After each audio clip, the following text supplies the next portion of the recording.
Hi guys! Hey, it's Hillary. I'm here in my studio in LA and it is Thursday. I'm getting ready to start teaching, but I kind of wanted to give a little chat. Sorry, my texts are going bing, bing. A little chat today on teacher training because it's one of my passions. I love, can't say it enough, guiding people down that path to be teachers. So this is kind of just some thoughts about it, and I'm hoping to have one of my students who just finished with her actual learning portion, is now just finishing up her hours, bring her on maybe next week to kind of give her journey and her thought process and things that advice she might have for people, because going through teacher training is very stressful. It's a lot of work, and it can be just kind of those moments of, what am I doing? I don't know what I'm doing. Will I ever know what I'm doing? And that kind of brings me to why I'm here today, because I had one of my students who's going through say, when do you become confident? When are you totally confident teaching? And it made me think, well, you never are. And if you are, then I think, my opinion, you have an issue. Because like my mentor told me, you never know everything about Pilates. There's just, if you think about it, yeah, you'll know the choreography, you'll know the exercises, but every single body that comes into you is totally different than the one before.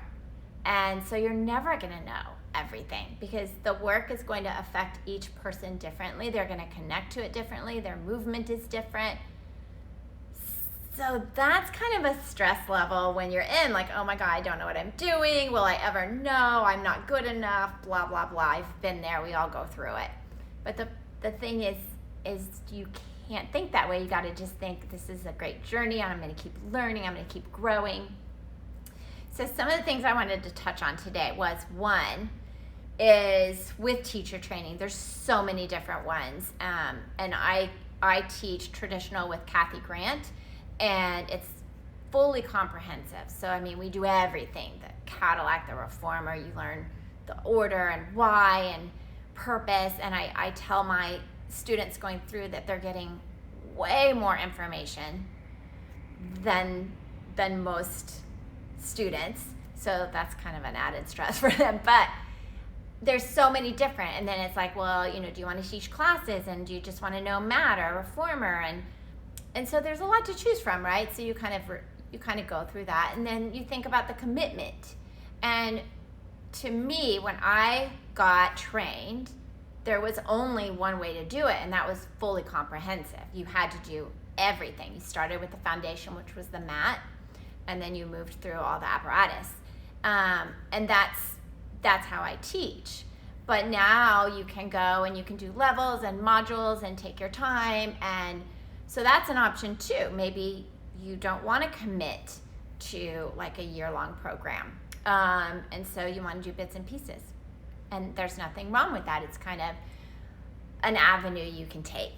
So thinking about that, and deep diving or no. So when the students are here, we have monthly workshops that kind of go into teaching skills and things they're running into with clients, or things I've run into, or precautions and contraindications, or cueing, and all these things that dive deeper than the time of a year, which seems like a lot, but it's really not, allows. So they get extra and they dig in deeper, and the purpose of things and the why, and it's just so much that it's a little extra. But maybe you just want to know the exercises, know that, and then continue later. So think about that, like, how much time can you commit? Because if you're doing a full comprehensive, that's a lot of time and a lot of hours. And I've had people come through that have full-time jobs and they do it, and I've had people that have just moved into the city, and so they need something, and this is what they do, so they have the time. So you just gotta kind of figure that out for yourself, right? And it's just, what can you do mentally and for your mental health to be able to teach. So that was another. And like I talked earlier, no, you're never going to know everything. I remember when I left teacher training and I got into my first true studio kind of environment that I didn't know anyone. And I just felt like they were all staring at me going, what is she doesn't know what she's doing. Because I was like, how do they do that? What are they doing? So the good thing is if you can let that go, it opens up all these doors and windows for you to kind of go through to learn, instead of just thinking, oh, I don't know that, or I'm not ready. No. Like I said, there's no in Pilates. You're just seeing what happens. So it's kind of like that with your learning. You just kind of go with where you are in the moment. So it's like when you take a workshop and everything goes right over your head. You're a new teacher and you're like, I don't know what is going on. But then you go back later, that same workshop, something's going to hit you at a certain time. Or maybe it just wasn't in your toolbox or needed in your toolbox. So that's something also to think about is what do you need in your box to make you feel confident and guide your teaching where you want it to go. Because that's key. And the other thing is, like I talked earlier, is what's included. So think about what all you're paying for. So do you have to add in privates to that? Do you have to add in more materials, more testing, fees? Just what is all the levels add up to? Like if you wanted to become fully certified, right? But you wanted to do bits and pieces. If you add them all together, is it way more? Because it might be. So think about that. What's your budget? And do you want all the things that are included, or is that not really something you're interested in? Like I have a lot of extra things that they have options to do for free, and that's one of the things that attracts them. But someone else might be like, well, I don't want to, do this or that. I just want to in out, and that's great. So kind of think about what it is you need.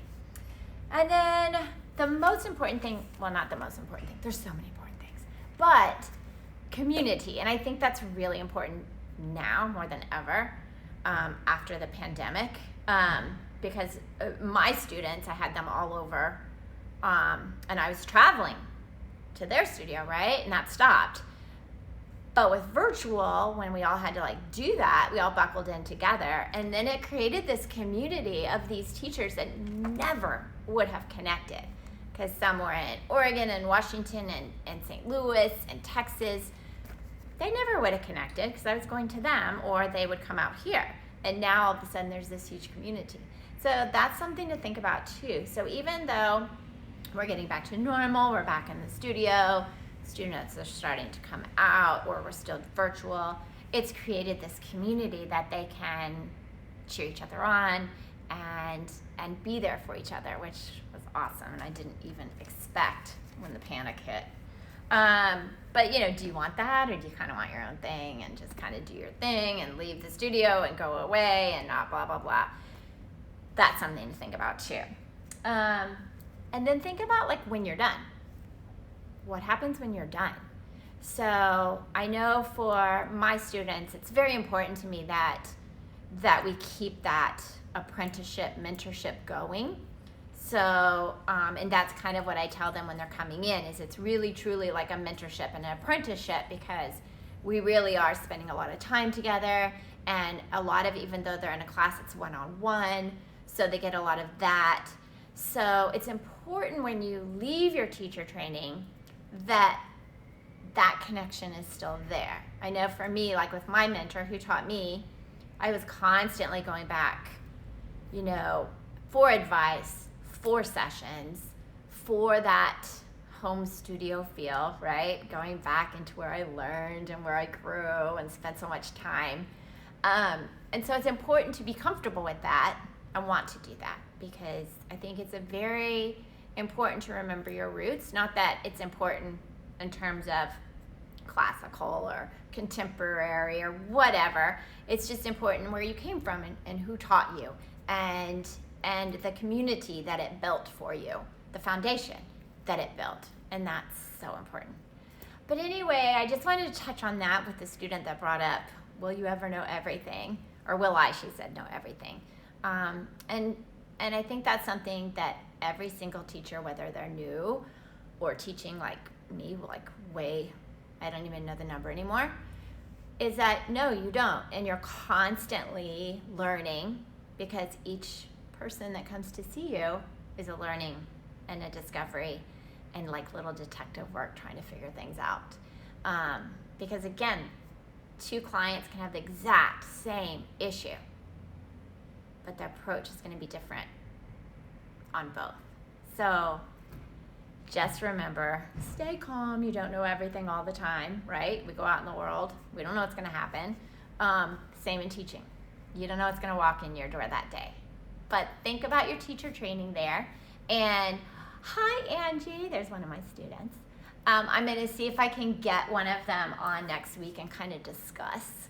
And we're going to go with someone who's pretty close to getting finished, so she can give her kind of journey. So that'll be fun, but I'll let you know. Anyway, enjoy your day, and I will see you guys next week, hopefully for Teacher Space. Bye.